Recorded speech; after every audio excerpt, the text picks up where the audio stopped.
بسم اللہ الرحمن الرحیم۔ سورہ یوسف 111 آیات پر مشتمل 12ویں صورت ہے۔ اس سورہ کا سبب نزول یہ ہے کہ قریش نے رسول اللہ صلی اللہ علیہ وسلم کو پریشان کرنے کے لیے غالباً یہود کے اشارے پر یہ سوال پوچھ لیا کہ بنی اسرائیل کے مصر جانے کا سبب کیا ہوا۔ عرب اس قصے سے ناواقف تھے اور یہود کے ہاں اس کی کچھ تفصیلات تھیں۔ مشرکین کا خیال یہ تھا کہ آپ کو معلوم نہیں ہوگا، اس لیے آپ اسے ٹال جائیں گے اور پھر یہود سے پوچھ کر اس کا کوئی جواب دیں گے۔ لیکن قریش کے اس سوال کے بعد پوری صورت نازل ہو گئی اور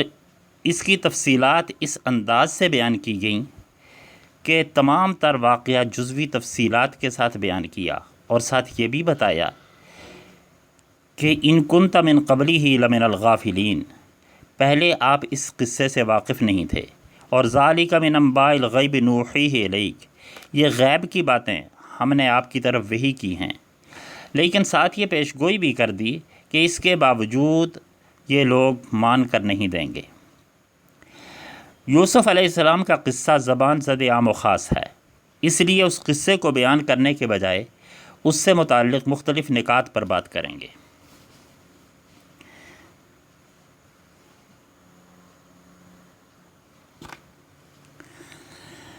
اسے احسن القصص کہا گیا کہ ایک کہانی کے جتنے بنیادی لوازم ہیں وہ سب اس میں موجود ہیں، لیکن حسن و عشق کی داستان میں بالعموم لغزشیں، گناہ اور بے اعتدالیاں پائی جاتی ہیں، لیکن اس قصے میں حسن کی انتہا اور عشق کی بے پناہی اور خود سپردگی کی التجاؤں کے باوجود پاک دامنی کا وہ معیار ہے جو چشم فلک نے شاید ہی کبھی دیکھا ہو۔ جب عزیز مصر کی بیوی اپنے نوجوان غلام پر نہ صرف ڈورے ڈال رہی تھی بلکہ خلوت کا مکمل انتظام کر کے خود سپردگی کی آخری حدوں کو پہنچ رہی تھی، یوسف نے جواب میں فرمایا، انہ ربی احسن مثوائی، تم میرے آقا کی امانت ہو جس نے مجھے خوبصورت ٹھکانہ دیا۔ اس طرح ایک طرف اسے یہ احساس دلایا کہ میں غلام ہو کر شکر گزار ہوں اور تم بیوی ہو کر اور مالکہ ہو کر بے وفائی پر تلی ہوئی ہو، تو دوسری طرف تمام انسانوں کو یہ جملہ متوجہ کرتا ہے کہ اللہ کی نافرمانی کے موقع پر یہ خیال آنا چاہیے کہ جس اللہ نے بے حساب نعمتوں سے نوازا ہے، کیا اس کے ساتھ وفا کا تقاضا یہ نہیں کہ اس کی نافرمانی نہ کی جائے؟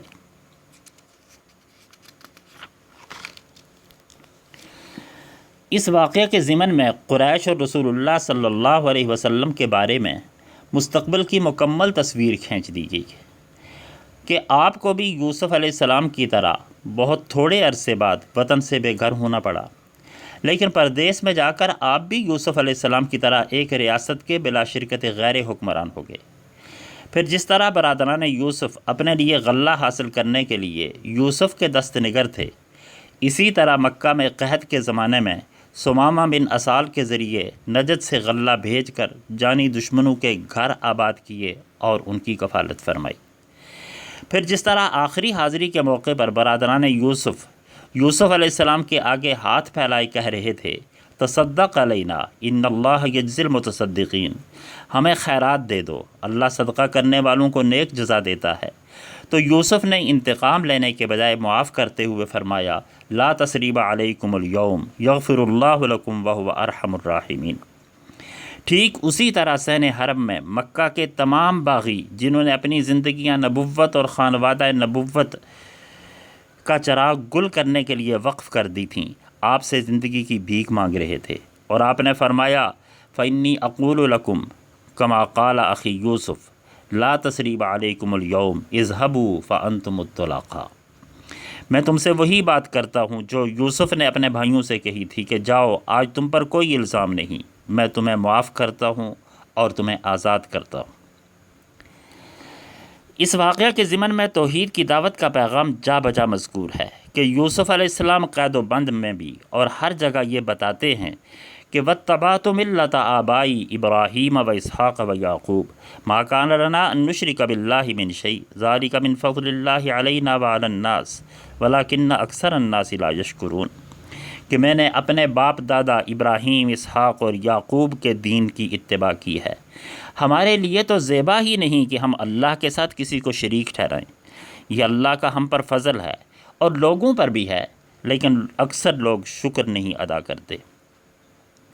اس واقعہ میں یہ بھی بتایا کہ سازشوں کے مقابلے میں کردار کی بلندی، اللہ اور آخرت پر یقین و ایمان کی فتح ہوتی ہے، کہ بھائیوں نے فروخت کر دیا، عزیز مصر نے الزام لگنے پر جیل بھیج دیا، عزیز مصر کی بیوی اور دوسری بیگمات صرف ایک نوجوان پر ڈورے ڈالنے کے لیے کیا کچھ نہیں کرتیں، لیکن یہ تمام سازشیں یوسف کو اقتدار کے قریب تر کرتی جا رہی ہیں، اور تمام سازشوں کے حصے میں آخر میں اعتراف جرم کے علاوہ کچھ نہیں آتا۔ اس واقعہ سے ہمیں یہ بھی معلوم ہوتا ہے کہ اللہ جس کام کا فیصلہ کر لیتا ہے، انسانی تدبیریں اسے کبھی کسی طرح نہیں روک سکتی، اور اگر ایک مرد مومن حکمت و دانش اور اسلامی سیرت سے بہرہ ور ہو تو وہ خواہ غلام ہو، قید و بند میں ہو، سنگین الزامات کی زد میں ہو، وہ اپنے ایمان اور اخلاق کی بنیاد پر پورے ملک کو مسخر کر سکتا ہے۔ یوسف علیہ السلام کی پیدائش 1906 قبل مسیح کی ہے۔ وہ 17 سال کے تھے جب کنویں میں پھینکے گئے۔ مصر پر اس زمانے میں عمالقہ کی حکومت تھی، جو مصری نہیں تھے بلکہ عربی النسل چرواہے تھے۔ حضرت یوسف علیہ السلام 2-3 سال عزیز مصر کے گھر رہے اور 8-9 سال جیل میں گزارے۔ 30 سال کی عمر میں ملک کے فرما روا ہوئے اور 80 سال تک بلا شرکت غیر مصر پر، جو اس وقت دنیا کی سب سے بڑی ریاست تھی، حکومت کی، اور 15ویں صدی قبل مسیح کے اواخر تک مصر پر عملاً بنی اسرائیل کی حکومت رہی، اور پھر قوم پرستوں نے ان کے خلاف متحد ہو کر انہیں نکال دیا اور باقی ماندہ اسرائیلیوں کو غلام بنا لیا۔ حضرت موسیٰ علیہ السلام کے زمانے تک یہ لوگ انہی حالات میں رہے۔ اگر ہم اس سارے واقعے کا خلاصہ ایک جملے میں بیان کرنا چاہیں تو وہ جملہ آیت نمبر 90 میں آتا ہے، جو یوسف علیہ السلام کی زبان سے ادا کیا گیا ہے۔ فرمایا انہ من یتق ویصبر فإن اللہ لا یضیع اجر المحسنین۔ حقیقت یہ ہے کہ اگر کوئی تقوی اور صبر سے کام لے تو اللہ کے ہاں ایسے نیک لوگوں کا اجر مارا نہیں جاتا۔ وآخر دعوانا ان الحمد للہ رب العالمین۔